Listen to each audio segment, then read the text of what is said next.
A poor young boy named David suddenly discovers an unbelievable power. He can teleport. At first, it happens by accident, but soon he realizes that this strange ability can be controlled. With nothing but this gift, David begins robbing banks, slipping in and out of vaults without a trace. In no time, he becomes rich beyond imagination. He starts living the dream, having breakfast in one country, lunch in another, and dinner on the other side of the world. But while he enjoys the luxury and power that comes with money, he has no idea that a dangerous group, known for hunting people with abilities like his, has already started tracking him, and he's their next target. The story begins at a university, where David is just a regular student from a small village. He doesn't have the kind of money that his classmates do. He can't afford expensive restaurants or parties, but there's one thing he truly wants: to impress a girl in his class named Millie. One day, after saving money for a long time, he finally buys her a snow globe, a small but heartfelt gift. Millie is touched, but Mark, the class bully, doesn't like what he sees. Filled with jealousy,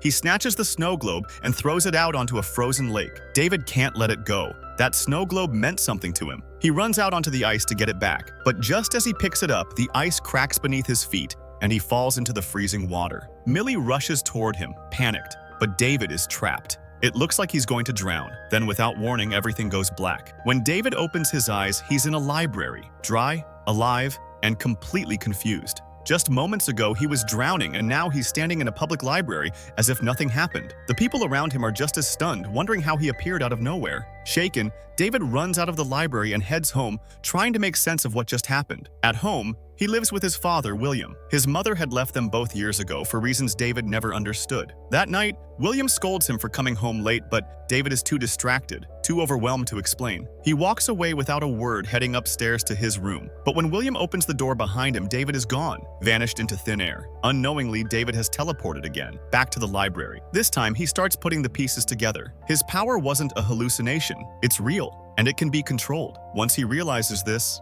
everything changes. David decides he doesn't want to live a boring life anymore. The very next day, he quietly leaves the snow globe outside Millie's house, then gathers all his savings and runs away without telling anyone, not even his father. David rents a hotel room far from home and begins to train himself. With deep concentration, he experiments with his power, teleporting from one place to another. Meanwhile, Millie finds the snow globe and is shocked. She saw it fall into the frozen lake with David. And back in David's village, no one knows what's happened to him. Everyone assumes he drowned and died. Time passes. David becomes more skilled and more confident. He learns that he can only teleport to places he has seen with his own eyes. He can't just imagine a place and go there. He needs a clear memory, a visual image. But as he improves, one problem creeps in. He's running out of money. That's when a risky idea hits him. Why not teleport into a bank vault and steal the money he needs? It sounds insane, but with his powers, it's possible. He plans carefully. First, he visits a bank pretending to be a customer. While inside, he uses the excuse of going to the bathroom to sneak a look at the vault. He memorizes every detail.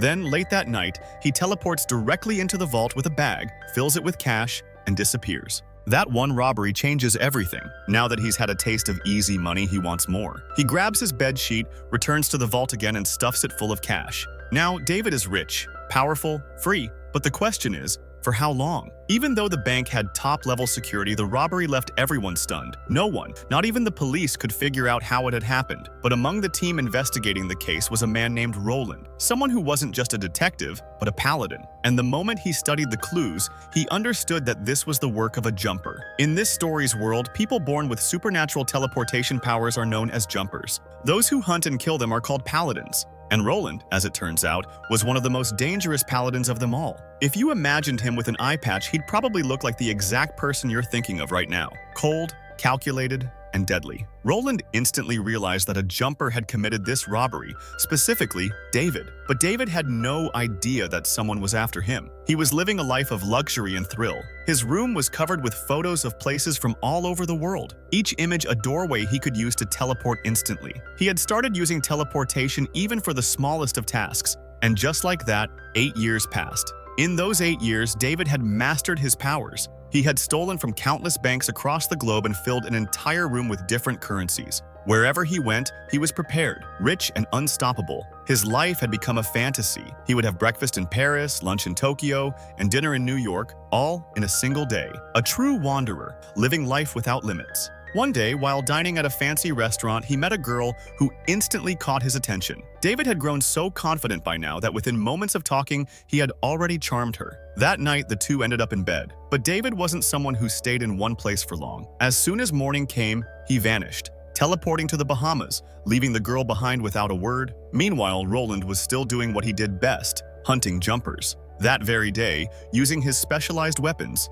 he caught one and brutally killed him. Paladins like Roland used unique tools that nullified the jumper's powers, making it impossible for them to escape. Once in a paladin's grasp, there was no way out. Roland was now more determined than ever to find David. Luckily for him, he discovered where David had been living. Without wasting a moment, he broke into David's apartment. David, unaware of who Roland truly was, calmly asked him to leave, but Roland simply replied, "Don't try anything foolish, I'm armed too." Then he pulled out a crystal-like stick and attacked. The hit left David dazed, his mind reeling. He barely managed to teleport into his money room, grab some cash and essentials, and escape. But Roland had now seen him, and he wasn't going to let him go that easily. Inside David's apartment, Roland noticed the photos on the wall, images of every place David could teleport to. Using these, Roland dispatched paladins to each location, hoping to trap him wherever he appeared. David quickly realized he couldn't go to any of the places shown in those photos. So after 8 years, he returned to the only place he hoped was still safe, his father's house.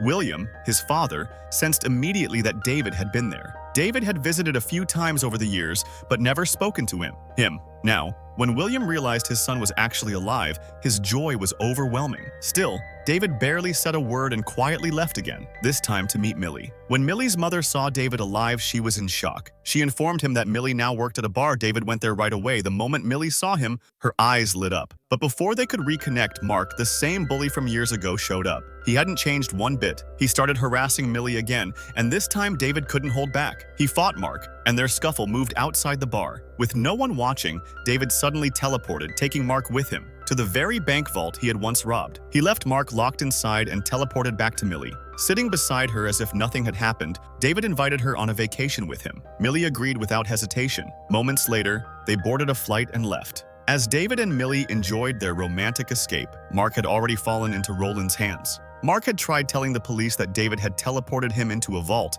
but no one believed his story. Roland, however, listened carefully, very carefully. And from Mark's description, he learned exactly where David was now hiding. Now that Roland knew David was with Millie, he began investigating her too. Meanwhile, David and Millie were growing closer than ever. Their connection deepened, and they'd become physically intimate as well. After spending several passionate days together, the couple decided to visit the Colosseum. Parts of it were restricted to the public, but David had a way around that. Whenever he wanted to get past a closed area, he simply made up an excuse to step away, teleported inside, and unlocked it. One such moment led him to a fateful encounter. As he wandered into another area, he came face to face with someone unexpected, a man named Griffin, who, like him, was also a jumper. Griffin had seen David before, though David didn't recognize him. But Griffin wasted no time. He explained everything, including one chilling truth. David needed to stay far away from the paladins, or he'd be killed. Griffin warned David that paladins don't just go after jumpers, they go after their loved ones too. To find a jumper's location,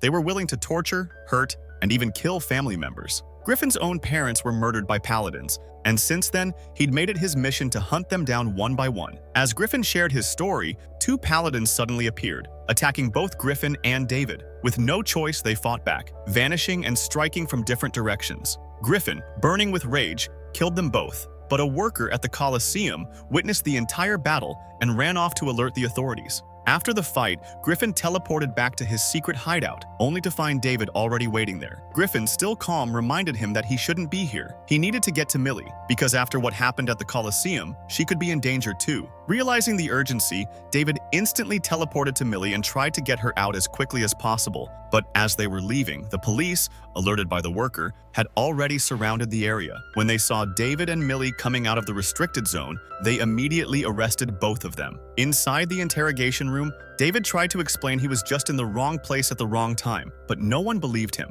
Then suddenly, a woman named Mary Rice entered and told David to escape immediately. She wasn't just anyone, she was his mother, the same woman who had left David and his father when he was a child. Mary had found out that Roland was coming to kill David, and she had returned just in time to help him escape. David didn't ask too many questions. He rushed to Millie, took her with him, and ran straight to the airport. But Millie couldn't just leave without answers. She demanded the truth. And when David finally revealed who he really was, Millie was shattered. Realizing she'd fallen for a thief, a man who had been hiding everything, she walked away from him, heartbroken, and left to return to her country alone. Heartbroken himself, David returned to Griffin and learned even more disturbing truths. The Paladins had always viewed jumpers as outcasts, beings who didn't belong in human society. They had spent years hunting them down in secret. David also realized that all of his loved ones were in serious danger now, especially because Mark had likely given the Paladins every detail about him. Determined to protect them, David stormed into the prison where Mark was held. He confronted him, demanding to know what he had told the Paladins.